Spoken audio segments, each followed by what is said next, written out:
Hello, I'm Zoe and I'm one of the volunteers at the Old Police Cells Museum. Today I'm going to be talking about bi, pan and lesbian suffragettes, why it's often so difficult to research their stories and how important they were to the movement as a whole. When I was asked to create a film about empowering historical women, I thought about an anti-suffragette propaganda poster I'd seen last year. It was really interesting because I'd seen lots of anti-suffragette propaganda posters before at school when I was studying the suffragettes. But instead of showing women as like ugly or wild, this was just two women kissing. And it read, "Girls are doing all the fellows' jobs now."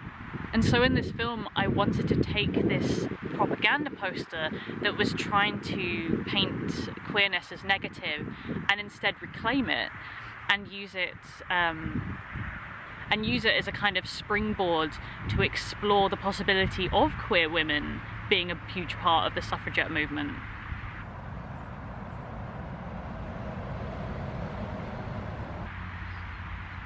So before I jump into talking about the queer women that I did find, I wanted to talk about the idea of queer erasure, and specifically queer female erasure. I don't know if any of you have tried to explore queer history, but it can be so difficult to find concrete evidence of queer people existing, especially queer women, because of the erasure that their stories have dealt with. This is because queerness is often overlooked, assumed not to be there, or ignored unless you literally just shout, "Hi, I like women." And even then, sometimes that's not enough. I have had to argue with people as to why Sappho herself was gay. Anyway, let's look about how this erasure exists and why it exists. The relationship between queer women and the law in the UK has always been kind of hazy. Historically, it's taken the approach that sex between women is wrong, but has never outright criminalised it for one of two reasons. One reason is that they just didn't believe in lesbianism. And often when people talk about this idea in the UK, they quote Queen Victoria as having this view, but as with a lot of things that people say that Queen Victoria did say, you kind of have to take it with a grain of salt. But it is something that you see throughout history.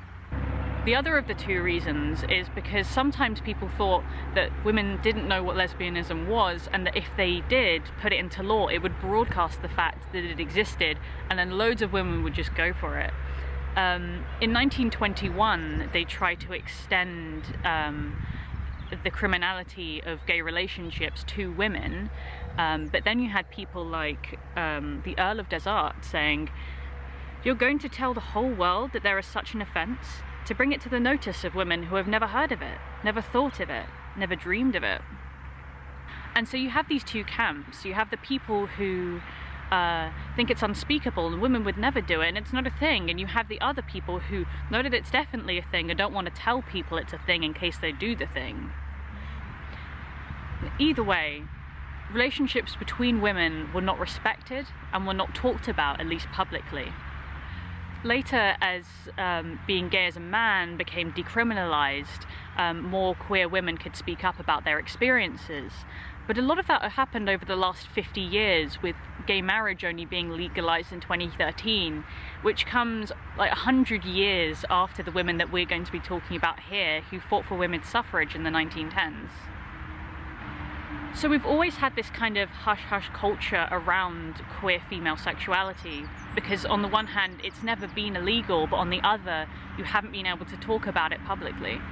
And so it's really difficult to research into this topic because you can't research it through official documents like marriage certificates and birth certificates, but you also won't find queer female stories in newspapers and books from the time, because it wasn't able to be spoken about publicly.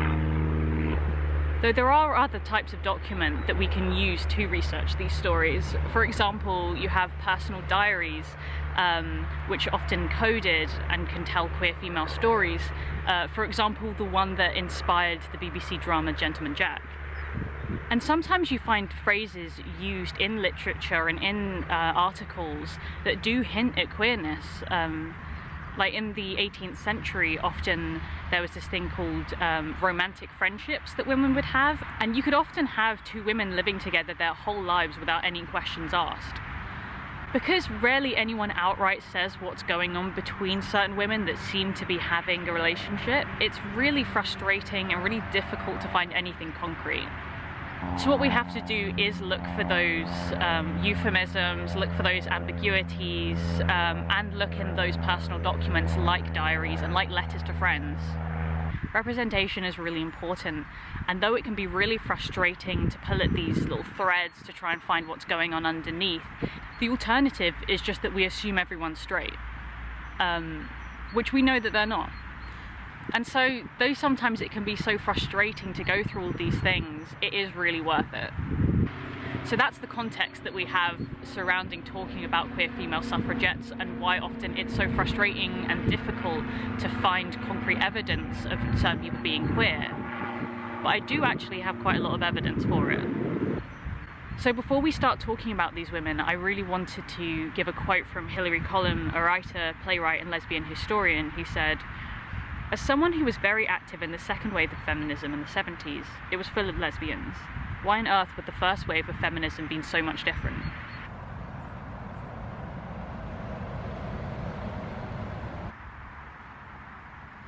The first woman I want to talk about is Mary Blathway, who lived from 1879 to 1961 and was born in Worthing. Blathway was heavily involved with the suffragette movement, with her family home Eagle House becoming a safe resting place for many of the suffragettes. I wanted to talk about her first because during her time among the suffragettes, she wrote a personal diary, and it's this diary that gives us one of the most honest and personal accounts of the day-to-day life of the suffragettes, with lots of anecdotes about the women in the leadership circle, like the Pankhursts and Annie Kenney.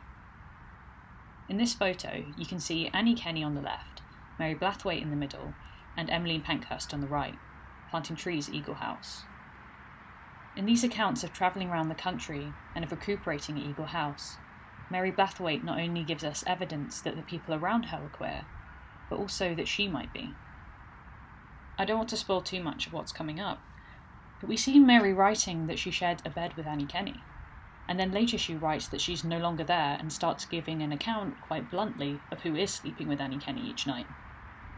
Though it was quite difficult to find even quotes from her diary in my research, every historian I've found writing on this subject has picked up on this jealousy, that in seeing other women in Kenney's bed, Mary realised that she wasn't as special to Annie as she'd hoped, and she felt rejected. So that's Mary Blathway, whose diary is really important in the exploration of queerness in the suffragette movement, and who may have been queer herself. Next, I want to talk about the aforementioned Annie Kenney. Kenney lived from 1879 to 1953 and was the only working-class woman to be a part of the suffragettes leadership circle, co-founding the first London branch of the Women's Social and Political Union in 1906, and fighting particularly for working-class women to have democratic representation so they could vote for better working conditions and pay. Kenney is written about frequently in Mary Blathway's diary, and then we see many quite matter-of-fact entries stating that Mary would sleep with Annie every night during many of her stays at Eagle House. But later on, Kenney starts to sleep with many other women, which Mary writes about, saying, "Annie slept with someone else again last night," or "There was someone else in Annie's bed this morning," with Kenney seeming to sleep with a different woman every day, including some of the women from the suffragette leadership circle, like Christabel Pankhurst, who in this photo can be seen standing on the right. Though some people might argue that at the time sleeping with probably meant no more than simply sharing a bed together, the term has actually been used in a sexual context since all the way back to the 10th century AD. And so when we see these diary entries talking about Annie Kenney sleeping with other women, it can be quite fairly argued that this was more than platonic.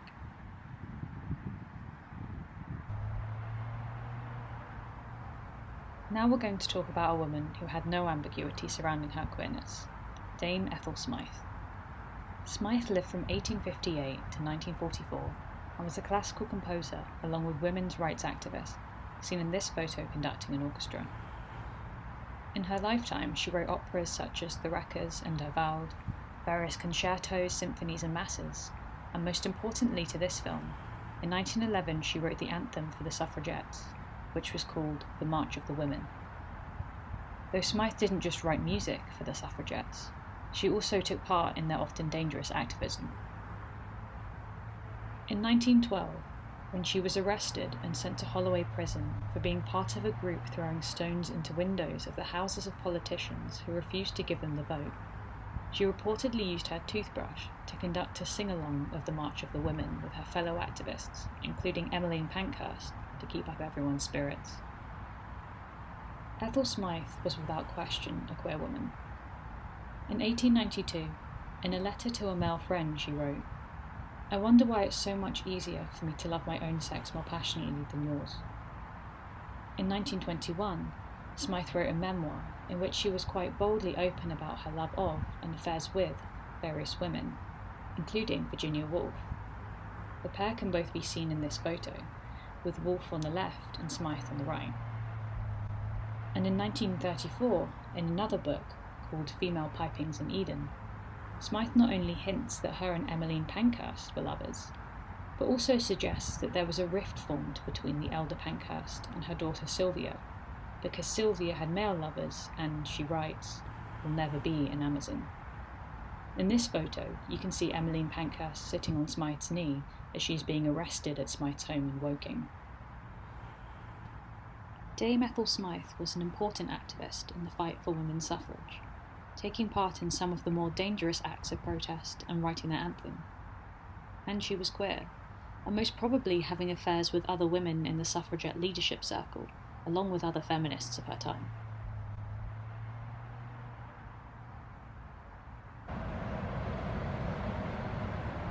So with this video, I really wanted to explore the evidence that we have for queer women being in the suffrage movement. And after dealing with and learning about the history of queer female erasure, it was really difficult to find evidence for this. But the further I looked, the more people I found, and I was really happy with the things that I did find.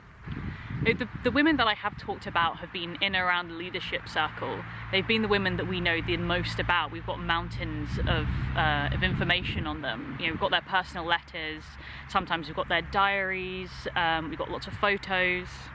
The women that I've talked about here have been from the leadership circle, have been from the heart of the movement. And if this is what the heart of the movement looks like, then it makes you think about the other women in the movement, the people in places like here in Sussex who are lesser documented than the people who were the leaders.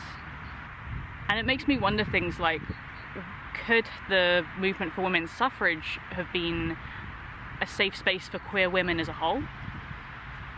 It's something that I could not prove, but if the people at the heart of the movement are so often queer, it could have created a safe space for queer women. I hope you've enjoyed my little dive into talking about some of the women at the heart of the suffragette movement and talking about issues like queer female erasure. These women that we've talked about are at the heart of the suffrage movement, and as someone who is queer, seeing someone like you in such an important moment in history is really inspiring. And I hope that going forwards we're less likely to assume that every historical figure in the past was straight by default, because we can miss out on so much history when we do.